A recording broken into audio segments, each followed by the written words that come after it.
कृष्णाय वासुदेवाय हरये परमात्मने प्रणतः क्लेशनाशाय गोविन्दाय नमो नमः।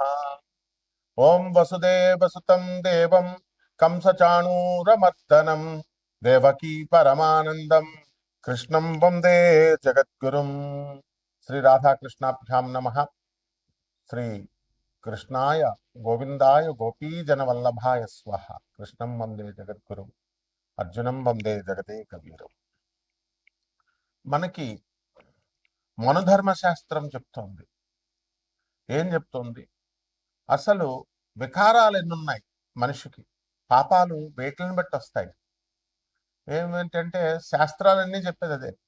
కామ, క్రోధ, లోభ, మోహ, మద, మాత్సర్యం. ఈ ఆరిట్ల వల్ల మనకి మళ్ళీ ఈ యొక్క కర్మల్లో ఇరుక్కుంటాం. నెక్స్ట్ మళ్ళీ జన్మను పొందుతున్నాం. మరి ఇవి చాలా జాగ్రత్తగా శ్రీకృష్ణ పరమాత్మ భగవద్గీతలో చెప్పిన విధంగా జాగ్రత్తగా మన కామాన్ని అణుచుకుంటూ, మోహాన్ని పిల్లలపైన ఇతరులపైన ఎంతవరకు ఉండాలో అంతవరకు ఉంచుకుంటూ వెళ్ళి బ్యాలెన్స్ చేసుకుంటూ వెళ్తే మాత్రమే మనకి సేవ్ అవుతాం. సాధూనాం దర్శనం పుణ్యం స్పర్శనం పాపనాశనం భాషణం కోటి తీర్థం వందనం మోక్షదాయకం అని చెప్తోంది శాస్త్రం. సత్సంగత్యే నిస్సంగత్వే సత్సంగత్యే నిస్సంగత్వం నిస్సంగత్వే నిర్మోహత్వం నిర్మోహత్వే నిశ్చలతత్వం నిశ్చలతత్వే జీవన్ముక్తి. అప్పుడు వస్తాయి. అంటే మనము స్వామి వివేకానందుడు, రమణ మహర్షి, ప్రభాతరంజన్ సర్కార్, ఆదిశంకరులు, ఇలా మనము ఇటువంటి సాధువుల యొక్క దర్శన భాగ్యం చేత భాషణం కోటి తీర్థం, వాళ్ళతో మాట్లాడితే కోటి తీర్థాల్లో మనం స్నానం చేసిన ఫలితం వస్తుంది అని చెప్తోంది. వందనం మోక్షదాయకం, నమస్కారాలు చేస్తే మనకి మోక్షానికి హేతు అవుతా ఉన్నాం. ఇప్పుడున్నటువంటి ఆధునిక కాలంలో ఉన్నటువంటి కాషాయ బట్టలు వేసిన సాధువులు కానీ, ఈ యొక్క ప్రవచనాలు చెప్పేవాళ్ళు, జ్యోతిషాలు చెప్పేటటువంటి వాళ్ళు వింత పోకళ్ళు, సొంత పైత్యాలు రుద్ది కాళ్ళకి నమస్కారం పెట్టేటప్పుడు ఇలా ముట్టుకోకుండా అనమాట, అవతల వాళ్ళ కాళ్ళు ముట్టుకోకుండా మనం దూరం నుంచి ఇలా పెట్టేవాళ్ళు భక్తులు తయారయ్యారు. ఇంతకుముందు భక్తులు ఏం చేసేవారంటే డైరెక్ట్ గా పెట్టేవారు ముట్టుకొని. ఈ పీఠాధిపతులు ముసుగులో ఉన్నటువంటి వీళ్ళ కూడా అదే దగ్గరికి నేను ముట్టుకోను, నేను ఎవరిని ముట్టుకోను, వీడేదో పెద్ద దేవుళ్ళే. సో ఇవన్నీ ఎవడైతే చేస్తాడో వాడు ప్రగతి పదంలో వెళ్ళలేదు. కాబట్టి డాగ్మా సెంటర్డ్ ఫిలాసఫీని ఇనప పాదంతో తొక్కేయాల మూఢనమ్మకాలని. అలా కాకుండా మూఢనమ్మకాలను పెంచుతారు ఇప్పుడున్నటువంటి సాధువులు కానీ, ప్రవచనకారులు కానీ, ఆధ్యాత్మిక ముసుగులో ఉన్నటువంటి వాళ్ళంతా కూడా. దీన్ని Prabhat Ranjan Sarkar dogma centred philosophy ఉండదు, ఉండకూడదు, ఉన్నట్లయితే స్పిరిచువల్ అభివృద్ధి ఉండదు అని చెప్పి స్వామి వివేకానందుడు వీళ్ళు తొక్కి పడేశాడు. మరి అటువంటి ఈ కామ క్రోధ లోభ మోహ మత్సర్యాలకి విరుగుడు మనకి ఏముంది? మన ధర్మశాస్త్రంలో ఏం చెప్తుందంటే 4 టైప్స్ ఆఫ్ పనిష్మెంట్స్ చెప్పబడ్డాయి. ఒకటి వాక్ దండం, దీన్నే అడ్మానిషన్ అంటాం. రెండవది ధిక్ దండం, ఇది సెన్స్యూర్ అంటాం. ఇకపోతే మూడవది వచ్చేసరికి ధనదండం, పెనాల్టీ, ఫైన్ వేస్తాం, డబ్బులు ఫైన్ లాగా. అలాగే బాధాదండం, ఫిజికల్ పనిష్మెంట్. అంటే మనం చేసినటువంటి తప్పులకన్నిటికి కూడా యమధర్మరాజు మనకి శిక్షలు విధిస్తాడు. ఏ విధంగా ఉంటుంది? గరుడ పురాణం చెప్తోంది. మళ్ళీ దీంట్లో ఏమిటవి 28 రకాలైనటువంటి సివియర్ పనిష్మెంట్స్ ఉంటాయి. వాటిల్లో ఈ యొక్క క్రిమి భోజనము, తర్వాత కుంభీపాకము, తమిశ్రాన్ అనేటటువంటిది డార్క్నెస్ లో, తమోగుణం అంటే చీకటి, ఇగ్నోరెన్స్, అలాగా తమిశ్రాన్, తర్వాత శుచిముఖము, ఇక వైతరిణి నది, తర్వాత కాలసూత్రము, అంధకూపము, ఇలా తమిశ్రం, అంధాతంస్త్రం అనేటటువంటిది ఈ రకాలైనటువంటి ఇవన్నమాట శిక్షలు జీవుడికి. అయితే మనకి అందరూ కూడా చూడండి అబద్ధాలు ఆడుతూ ఉంటారు. ఏమిటంటే వ్యాపారాలు చేసేటప్పుడు మనం ఏం చేస్తున్నామండి? ఇవి ఒక ప్రత్యేకమైనటువంటి గరుడ పురాణంలో అబద్ధాలు ఆడటానికి ప్రత్యేకమైనటువంటి, అబద్ధాలు ఆడిన వారికి ప్రత్యేకంగా ఒక నరకం ఉంది. ఆ ఫాల్స్ విట్నెస్ ని తర్వాత సాక్రెడ్ ఓట్స్, పవిత్ర, ఒక తల్లి కొడుక్కి, కొడుకు తల్లికి ఓర్తిస్తాడు. మహేష్ బాబు సినిమాలో చూపిస్తాడు. ఏంటది మహర్షి సినిమాలో ఏమని వాళ్ళ అమ్మకి భరత్ అనే నేమ్లో ఏమంటాడు? ఓత్ అంటే ఇచ్చిన మాట నిలబెట్టుకోవాలా. మాట అంటే విశ్వాసం. ఈజీగా మనం అబద్ధాలు ఆడేసి మనం చేసేస్తున్నాం, ఇప్పుడు ఓతులను బ్రేక్ చేస్తున్నాం. అలా కాకుండా అలాగే చీటింగ్, ఒకళ్ళకొకళ్ళకి చీట్ చేసుకొని మోసాలు చేసుకొని వ్యాపారాలు చేసుకుంటున్నారు. ఇది it is a grave sin అన్నమాట. దీనికి చాలా భయంకరమైనటువంటి మహాపాపం ఇది. దీనికి పనిష్మెంట్ స్పెసిఫిక్ గా హెల్స్ ఉన్నాయి, స్పెసిఫిక్ గా నరకాలు ఉన్నాయి. మరి ఇటువంటి పనిష్మెంట్స్ అన్ని కూడా తమిశ్రంలో అనేటటువంటి నరకంలో క్లియర్ గా చెప్పబడింది. అక్కడ మన ఏ నాలికతో అయితే ఇక్కడ భూలోకంలో అబద్ధాలు చెప్పామో అక్కడ నాలికని కట్ చేసేస్తారు. మనకు సందేహం రావచ్చు, ఏమంటే అక్కడికి వెళ్ళిన తర్వాత శరీరం ఉండదు కదండి, మళ్ళీ శరీరాన్ని ఇస్తారు నాయన, సూక్ష్మ శరీరం అను లేకపోతే స్థూల శరీరం అను, ఒక స్పెసిఫిక్ శరీరాన్ని నీకు అక్కడ ఇచ్చి ఈ పనిష్మెంట్స్ అన్ని ఇక్కడ ఎలాగైతే అనుభవిస్తామో అక్కడ కూడా సేమ్ ఒక చాకు తెగితే ఎలా అంత నొప్పి వస్తుందో అక్కడ సేమ్ టైప్ ఆఫ్ పనిష్మెంట్స్ ఉంటాయన్నమాట. సో ఇవన్నీ కూడా ఈ ఈ పనిష్మెంట్స్ వల్ల టంగ్స్ అన్ని ఇక్కడ కట్ చేస్తారు. తర్వాత ఆఫ్టర్ లైఫ్ మళ్ళీ నెక్స్ట్ జన్మ వచ్చిన తర్వాత వాళ్ళని జీవుని విసిరేసి లాగేసి రిప్ చేసేసి అండ్ వైల్డ్ యానిమల్స్ దగ్గర మంచి క్రూర మృగాలు, పులి, తోడేళ్ళు ఇలాంటి వాటిని పీకు తినేలాగా ఫౌండ్ టు డ్రింక్ మోల్సన్ ఐరన్, ఇనుముని కాసేసి బాగా మరిగించి నేను ఇలా గొంతుకులో పడగానే ఏమవుతుంది, చచ్చిపోతాం మనం, కాలిపోతాయి.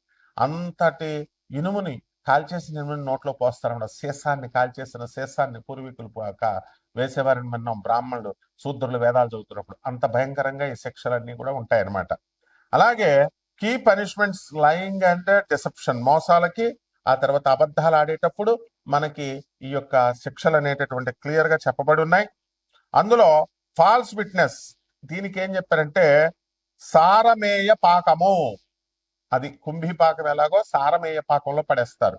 ఇక్కడ ఏంటంటే ఎవరైతే కోర్టులో అబద్ధాలు చెప్తారో, అబద్ధాలు సాక్ష్యాలు, డబ్బులు ఇస్తున్నారు కదానో లేకపోతే ఫ్రెండ్స్ కదానో, అలాగే ఆర్ బేర్ ఫాల్స్ విట్నెసెస్, ఇక్కడ చుట్టూ పంచాయతీల్లో కానీ బయట అబద్ధాల మాటలు కానీ ఇవన్నీ వీళ్ళని చేసినటువంటి వాళ్ళని చీల్చి అవతల పారేసి torn apart and eaten by dogs and wild animals, కుక్కల చేత తోడేళ్ల చేత తినిపిస్తాయి.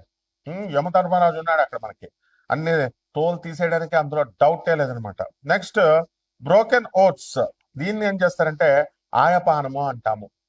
ఆయపానంలో ఏం చేస్తారు, సాక్రెడ్ ప్రామిసెస్, చాలా పవిత్రమైనటువంటి గురువుకి శిష్యుడు ఇస్తాడు, సాక్రెడ్ తండ్రికి కొడుకు ఇస్తాడు, తల్లికి బిడ్డలు ఇస్తారు.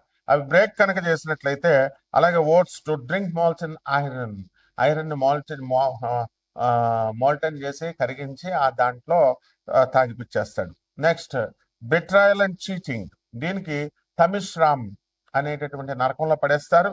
దీనికి కూడా ఎవరైతే ఇతరులు మీ ఫ్రెండ్స్ అందరూ కూడా నమ్మకం ఉంచేస్తారు, నమ్మక ద్రోహం అంటాం చూసా, నమ్మిన వాళ్ళకి మోసం చేస్తారు, నమ్మక ద్రోహం. అటువంటి వాళ్ళని ఎవరైతే అబద్ధాలు ఆడతారో, మోసాలు చేస్తారో అటువంటి వాళ్ళకి వీళ్ళందరినీ కూడా తాళ్లతో బంధించేసి అండ్ యముని యొక్క భటులు అంతా కూడా వీళ్ళు బ్లీడింగ్ వచ్చేదాకా బాదుతూనే ఉంటారు అండ్ స్పృహ తప్పి పడిపోయేదాకా బాదుతూనే ఉంటారు. ఇవి అలాగే ఇది చాలా ముఖ్యమైనటువంటి విషయం. ఇది ప్రత్యేకించి జ్యోతిష పండితులకి, ఆధ్యాత్మికవేత్తలకి, స్వామీజీలకి, పీఠాధిపతులకి, అలాగే దేవుడి పేర్లు చెప్పి ఉండేటటువంటి అందరికీ కూడా ఆ రంగంలో ఉన్నటువంటి వాళ్ళకి, వీళ్ళకి ఏంటంటే ఫాల్స్ స్క్రిప్చర్, వీళ్ళని ఉదంబరంలో పడేస్తాడు. ఉదంబరం అనేటటువంటి నరకం ఉంటుంది. అలాగే ఈ నరకంలో ఏంటంటే మిస్రిప్రజెంటింగ్ సాక్రెడ్ టెక్స్ట్స్, పవిత్ర గ్రంథాలు. ఒక పాస్టర్ నాకు చెప్పాడు, I'm having the right of giving a curse and I'm having the power of giving a curse and withdrawing the curse అన్నాడు. ఎవడరా నీకు ఇచ్చింది అన్నాను. వాడికట శాపాలు పెట్టేసే శక్తి ఉందంట, శాపాలు విత్డ్రేస్ చేసేసే శక్తులు ఉన్నాయంట. ఇప్పుడు కూడా మన పంతులు గారిలో కూడా ఉన్నారు. చూడండి, అబ్జర్వ్ చేయండి, అందరూ భయపెడతారు. ఏంటి, నాకు ఆ శక్తి ఉంది, నేను నిన్ను చేతబడి చేసేస్తా, నేను నీకు పడగొట్టేస్తా అంటే భయం పెట్టి బతకడం అనమాట. ఇటువంటి వాళ్ళందరినీ తీసుకెళ్లి ఎక్కడ తోసేస్తారంటే, ఎక్కువగా చేతబళ్ళు, ఈ మరుగు మందులు ఇచ్చేటటువంటి వాళ్ళు, ఈ క్షుద్రం ఉంది, తంత్రం చేస్తానంటాడు. తంత్రానికి డెఫినేషన్ తెలియదు వాడికి. తంత్రము అనేటటువంటిది ప్రాక్టికాలిటీ అని అర్థం. అంటే వాడేదో ఇంటి దగ్గర ఏదో కపాల మూలికలు ఉన్నాయి, వాడి దగ్గర కపాలాలను ఏ బొంగు ఉండదనమాట. అవన్నీ పెట్టి ఏదో చేసేస్తారంటే వీళ్ళు భయపడి చచ్చి మీరందరూ కూడా మూర్ఖులైపోయి వెళ్ళడం, చదువుకున్నటువంటి గాడిదలు కూడా వెళ్ళడం, ఇలాగా చేస్తారన్నమాట. అంతేగాని స్వామి వివేకానందుడు, ఆదిశంకర్లు వీళ్ళు చెప్పేది మాత్రం వినరు.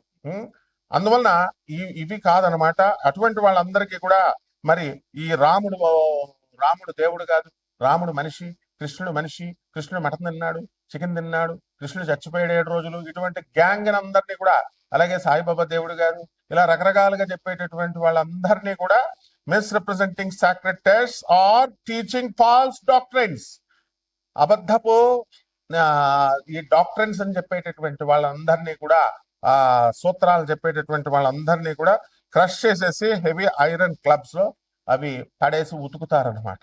సో అలాగే డిసీట్ ఇన్ బిజినెస్ లోకి వచ్చేసరికి చాలా మంది మోసాలు చేస్తూ ఉంటారు. దీన్ని క్షార భోజనము అనేటటువంటి నరకంలో పడేస్తారు. ఇటువంటి వాళ్ళకి అందరికీ కూడా వీళ్ళు చీట్ చేసినందుకు, బిజినెస్ లో అబద్ధాలు ఆడినందుకు, ఆ గ్రీడీగా, ఆ దురాశకు అనమాట, రూపాయికి 100 రూపాయలు రావాలని. చూడండి, ఇప్పుడు ఈ మధ్య మంగళికి కోట్ల రూపాయలు ఇచ్చామన్నారు. ఎందుకు ఇచ్చారు? గ్రీడీ. సో ఇలా అబద్ధాలు చెప్పి చేసేటటువంటి వాళ్ళందరికీ కూడా కరోజివ్ అండ్ ఫిల్తీ సబ్స్టెన్సెస్ ని తినిపిస్తారు. అలాగే ఆఫ్టర్ లైఫ్ ఉంటుంది అండ్ రీఇన్కర్నేషన్ ఉంటుంది. ఇటువంటి వాళ్ళకి ఇప్పుడున్నటువంటి గ్రహ సంపుటి వల్ల మనందరికీ కూడా హార్ట్ అటాక్స్ రావడానికి అవకాశాలు ఉంటాయి.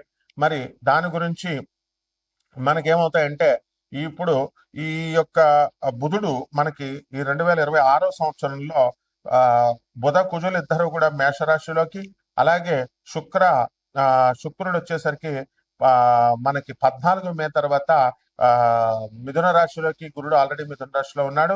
అండ్ ఈ యొక్క బుధుడు కూడా మే 29 తర్వాత మిథున రాశిలోకి రావడం జరుగుతుంది. అందువలన ఈ కాంబినేషన్స్, ఈ కేతు సింహరాశిలో ఉండడం, రాహు కుంభరాశిలో ఉండడం, శని రేవతి నక్షత్రం మారుతున్నాడు మీనరాశిలో ఉండడం, ఈ కారణంగా కొంత మన పాపాలన్నీ కూడా ఈ క్యుములేటివ్ గా తీసుకొని ఈ ఆగామ కర్మ, ప్రారంభ కర్మ ఇవన్నీ కన్సిడర్ చేసి హార్ట్ అటాక్స్ రావడానికి కొంతమందికి అవకాశాలు ఉంటాయి. అండ్ ఈ హార్ట్ అటాక్ ని మయోకార్డినల్ ఇన్ఫార్క్షన్ అంటాం. సో ఇది ఎప్పుడవుతుందంటే, బ్లడ్ ఫ్లో తగ్గిపోయినా, ఆక్సిజన్ ని మనం హార్ట్ మజిల్ కి దగ్గరగా అంత స్పీడ్ గా తీసుకెళ్ళలేకపోయినా, అలాగే ఈ యొక్క రెడ్యూస్ అయినా కూడా ఈ ఫ్లో ప్రవాహం అనేటటువంటిది కొన్ని బ్లాక్స్ ఏర్పడతాయి. ఆ బ్లాక్స్ ని బుధుడు సూచిస్తాడు. అదే విధంగా యూజువలీ ఆ బ్లడ్ కాట్ వచ్చి ఒక రప్చర్డ్ ప్లాక్యూ దగ్గర మనకి ఏర్పడుతుంది అనమాట. అది కామన్ సిమ్టమ్స్ ఉంటాయి మనకి. ఇంటెన్స్ చెస్ట్ పెయిన్ అనేటటువంటిది శనిస్తాడు మజిల్స్ దగ్గర, చెస్ట్ పెయిన్, ప్రెషర్ దగ్గర. అండ్ ఈ పెయిన్ అంతా కూడా రేడియేటింగ్ ఆర్మ్స్ దగ్గరకు వచ్చి, భుజాల దగ్గరికి వచ్చి, ఈ జాస్ దగ్గరికి వచ్చి, దంతాల దగ్గరికి, ఈ యొక్క తర్వాత బ్యాక్ దగ్గరికి వచ్చి, అండ్ షార్ట్నెస్ ఆఫ్ బ్రీత్ తగ్గిపోతుంది, బ్రెత్. ఆ తర్వాత కోల్డ్, మనకి స్వెట్స్ వస్తాయి, చల్లబడిపోయి, ఇదంతా కూడా నాసియా, డిజినెస్, బద్ధకంగా ఉండడము, ఇలాంటివన్నీ కూడా ఏర్పడతాయి. దీన్ని కరోనరీ ఆర్టరీ డిసీజెస్, సిఏడి అంటాము. దీనికి ప్రైమరీ కాజ్ ఏంటంటే, ఈ ప్లాక్యూస్ ఏర్పడినటువంటివన్నీ కూడా ఫార్మ్ ఇన్ ద ఆర్టరీస్ లో ఇవి ఏర్పడతాయి అనమాట. సో దీన్ని గురుడు సూచిస్తున్నాడు. గురుడు, శుక్రుడు మిథున రాశిలో ఉన్నప్పుడు ఇలాంటివన్నీ కూడా సూచించడం జరుగుతుంది. అదే విధంగా బ్లడ్ క్లాట్ అవుతుంది, ఈ ప్లాక్యూ రప్చర్ అవుతుంది, పగిలిపోయి లేదా గీసుకొని ఏమవుతుందంటే, ఈ క్లాట్ అక్కడ ఏర్పడి that can fully or partially block చేసేస్తుంది ఆర్టరీని. సో దీనికి రిస్క్ ఫ్యాక్టర్స్ ఏంటంటే, హై బ్లడ్ ప్రెషర్ ఉన్నటువంటి వాళ్ళు, అలాగే హై కొలెస్ట్రాల్ ఉన్నటువంటి వాళ్ళు, అలాగే స్మోకింగ్ అలవాటు ఉన్నటువంటి వాళ్ళు, షుగర్ డయాబెటీస్ ఉన్నటువంటి వాళ్ళు, ఒబిసిటీ బాగా లావుగా ఉన్నటువంటి వాళ్ళు, ల్యాక్ ఆఫ్ ఫిజికల్ యాక్టివిటీ లేకుండా, సాఫ్ట్వేర్ వాళ్ళందరూ కూడా చాలా మంది కూర్చుని కంప్యూటర్ ముందే కదలకుండా కూర్చునేటటువంటి వాళ్ళు, ఈ స్ట్రెస్ ఉన్నటువంటి వాళ్ళు, వీళ్ళందరికీ కూడా దీని బారిన ఈ యొక్క ప్లానిటరీ కాంబినేషన్స్ వల్ల పడడానికి అవకాశాలు ఉన్నాయి. So family history and again increasing age పెరుగుతుంది, ఇవి కూడా కౌంట్ అవుతాయి, ఇవి కూడా కాంట్రిబ్యూట్ చెందుతాయి. ఇకపోతే లాంగ్ టర్మ్ ఎఫెక్ట్స్ ఏంటంటే, ఇక్కడ శని దీర్ఘకాలికంగా ఇస్తాడు. రేవతి నక్షత్రంలోకి వచ్చాడు, ఏమండి గురుడు 6వ ఇంట్లోకి వచ్చాడు, మాకు లాభాలు వచ్చేస్తాయండి, మేము తీర్చిన అప్పులు తీర్చేస్తామంటే, రండి మీరు, నాకు లవర్ వస్తుందా అండి అంటే, మరుగుమంది ఇస్తా రండి అని ఒకడు, మరుగుమంది ఇస్తా అని ఒకడు, డబ్బులు 150 సంవత్సరాలకు వచ్చింది కాంబినేషన్, కోటీశ్వరుడు అయిపోతావు, నేను అలా కోటీశ్వరుడు అయిపోయానని సొల్లు కబుర్లు చెప్పేటటువంటి వాళ్ళు. వీళ్ళు ముఖ్యంగా తెలుసుకోవాల్సింది ఏంటంటే, ఈ లాంగ్ టర్మ్ ఎఫెక్ట్స్ స్లోగా చేస్తాడు. ఈ శని రేవతి నక్షత్రంలో మీన రాశిలో ఉన్నప్పుడు హార్ట్ డ్యామేజ్ అనేటటువంటి దానికి గురవడానికి ఉంటుంది. ఈ హార్ట్ అటాక్ ఏం చేస్తుందంటే, సిగ్నిఫికెంట్ హార్ట్ మజిల్ టిష్యూని ఇది డిస్ట్రాయ్ చేస్తుంది. రెండవది, ఈ యొక్క హార్ట్ ఫెయిల్యూర్ అనేటటువంటిది కూడా జరుగుతుంది. ఇది పంపింగ్ యాక్టివిటీ తక్కువగా అయిపోయినా రెడ్యూస్ చేసిన దీనికి లాంగ్ టర్మ్ మేనేజ్మెంట్ అనేటటువంటిది చాలా అవసరం. ఇది బుధుడు చేస్తాడు. అలాగే క్రానిక్ కండిషన్ మేనేజ్మెంట్ అనేటటువంటిది మనకి గురుగ్రహం చేస్తుంది. ఇది సర్వైవర్స్ ఏం చేస్తారంటే వాళ్ళకి లైఫ్ స్టైల్ చేంజ్ చేసుకుని, డైట్ చేంజ్ చేసుకుని, ఎక్సర్సైజులు చేసుకుంటూ, మందులు తీసుకుంటూ, మెడికేషన్స్ అన్ని తీసుకుంటూ, ఈ బ్లడ్ థిన్నర్స్ లేదా ఆస్పిరిన్లు తీసుకుంటూ ఇవన్నీ కూడా ఇవన్నీ ఫ్యూచర్ ఈవెంట్స్ ని ప్రివెంట్ చేయడానికి ఉంటుంది. ఈ విధంగా ఇప్పుడున్నటువంటి ప్లానటరీ కాంబినేషన్ బట్టి ద్వాదశ రాశుల వారందరికీ ఏ విధంగా ఉంటుందో ఒక్కొక్క రాశి వారిగా ప్రొఫెసర్ డాక్టర్ ముల్లపూడి సత్యనారాయణమూర్తి నేను మీకు తెలియజేస్తాను. ఈ కర్కాటక రాశి వారికి అందరికీ కూడా మనకి అష్టమ రాహు ఉన్నాడు. దీనివల్ల మనకి ఈ యొక్క మెంటల్ టెన్షన్స్ అనేటటువంటివి అధికంగా ఉండడానికి అవకాశాలు ఉంటాయి. ఈ కర్కాటక రాశి వాళ్ళకి అందరికీ కూడా 1కి 2 సార్లు ప్రయత్నించాల్సినటువంటి అవసరం ఉంది. ఇప్పుడున్నటువంటి కేంద్రములో ఉన్నటువంటి కుజుడు మే 11 తర్వాత రాజ్యస్థితిగతుడవుతున్నాడు కాబట్టి ఉద్యోగాలు రావడానికి అవకాశాలు ఉన్నాయి. అలాగే ఉద్యోగాల్లో ప్రమోషన్స్ ఇవన్నీ కూడా రావడానికి అవకాశాలు ఉన్నాయి. అలాగే లాభములో ఉన్నటువంటి రవి బుధులు మే 15 తర్వాత వీళ్ళకి బుధాదిత్య యోగాన్ని క్రియేట్ చేస్తాడు.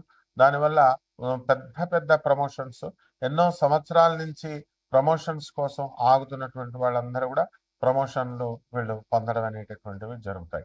అదేవిధంగా ఈ యొక్క గురు శుక్ర బుధులు అందరూ కూడా వ్యయంలోకి వచ్చారు. మరి బుధుడు మే 29 తర్వాత వ్యయస్థితిగతుడు అవుతున్నాడు కాబట్టి ఎవరైతే చిట్టిపాటల వ్యాపారాలు నడుపుతున్నారో అటువంటి వాళ్ళందరూ కూడా షూరిటీలు, సెక్యూరిటీలు పెట్టుకుని సంతకాలు పెట్టుకున్న తర్వాత మాత్రమే మీరు ఇవ్వాలి. అలా కనుక ఇవ్వకుండా మామూలుగా ఇచ్చేస్తే మీరు నష్టపోవడానికి అవకాశాలు ఉంటే వాళ్ళకి కట్టరు అనమాట. అదేవిధంగా ఈ కోర్టు కేసుల్లో మీరు తిరగడం అనేటటువంటివి జరుగుతాయి. భార్యాభర్తల మధ్య కొట్లాటలు అనేటటువంటివి చాలా ఎక్కువగా ఈ రాశిలో జరుగుతున్నాయి. అలాగే కోర్టుల్లో కేసులు వేసుకున్నారు. ఆ కేసులన్నీ కూడా ఇంకా పెండింగ్ లో ఉండడం అనేటటువంటివి జరుగుతున్నాయి. ఇంకా బెంచ్ మీదకి రాలేదు. కాబట్టి ఈ రకంగా ఉన్నటువంటి పరిస్థితుల్లో ఈ కర్కాటక రాశి వారు గతంలో పెట్టినటువంటి షూరిటీలు, సెక్యూరిటీల వల్ల పోలీస్ స్టేషన్లకి, ఆ తర్వాత ఈ యొక్క కోర్టులకు వెళ్ళడం అనేటటువంటివి జరుగుతాయి. అలాగే ఈ యొక్క గరుడ పురాణం ప్రకారము మనకి వీళ్ళు చేసేటటువంటి ఈ అపాత్ర దానాలు అవ్వండి, అలాగే అబద్ధాల అట్టు వ్యాపారాలు చేసుకునేటటువంటి వాళ్ళు, అన్యాయంగా చీటింగ్ హిపోక్రైట్స్ గా ఉన్నటువంటి వాళ్ళకందరికీ కూడా మరి క్రిమి భోజనం అనేటటువంటి ఈ యొక్క నరకపాతానికి, నరకలోకానికి వెళ్ళడానికి అవకాశాలు ఉంటాయి. కాబట్టి గరుడ పురాణం దీనికి ఇది చేస్తోంది. అదే విధంగా ఈ యొక్క రాశి వారందరూ కూడా మనకి ఇంటెన్స్ గా వీళ్ళకందరికీ కూడా చెస్ట్ పెయిన్లు, చెస్ట్ ప్రెషర్లు, అలాగే ఈ ఆర్మ్స్ లోకి వీటిల్లోకి కూడా ఈ ఈ పెయిన్స్ రేడియేట్ అయ్యి దగ్గరికి రావడానికి అవకాశాలు ఉంటాయి. కాబట్టి ఎప్పుడైనా సరే వీళ్ళకి బ్లడ్ క్లాట్స్ అనేటటువంటి ఈ ప్లాక్యూ రప్చర్స్ ఉన్నాయా, ఈ క్లాట్ అనేటటువంటిది మనకి పార్షల్ గా కానీ ఫుల్ గా కానీ ఇది చేస్తుందా, ఈ ఆర్టరీని బ్లాక్ చేస్తుందా అనేటటువంటిది గమనించుకోవాల్సినటువంటి అవసరం. కాబట్టి ఇది గ్రహస్థితిని బట్టి మనకు అర్థమవుతుంది. ప్రతిదానికి మీరు టెస్టులకు వెళ్ళాల్సినటువంటి అవసరం లేదు. ఇకపోతే మన ప్రవర్తన మెయిన్ అనమాట. మన ప్రవర్తన బట్టి మన బాడీ మనకు సిగ్నల్ ఇస్తుంది.